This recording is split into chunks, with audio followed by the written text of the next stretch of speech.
નમસ્કાર દર્શક મિત્રો, હું છું આપની સાથે યશ ગુપ્તા.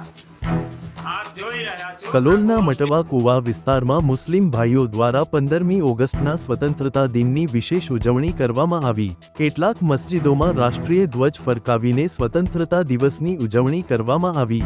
તેમજ પોતાના દર પર અને ધંધા પર રાષ્ટ્રધ્વજ ફરકાવવા માટે વોર્ડ નંબર 6ના કાઉન્સિલર સલ્લૌદ્દીન મલેક દ્વારા રાષ્ટ્રધ્વજ આપવામાં આવ્યા હતા, જેમાં રાષ્ટ્રગાન ગાયું અને આઝાદીના 78મા પર્વની શાનદાર રીતે ઉજવણી કરવામાં આવી. આ પ્રસંગે નાના બાળકોને અને હાજર રહેલા લોકોને મીઠાઈ અને ચોકલેટ વહેંચીને મોં મીઠું કરવામાં આવ્યું, જેનાથી સમગ્ર વાતાવરણ દેશપ્રેમથી અભિભૂત બની ગયું. કેમેરામેન સરફરાજ ભટ્ટી, પ્રકોપ ન્યૂઝ.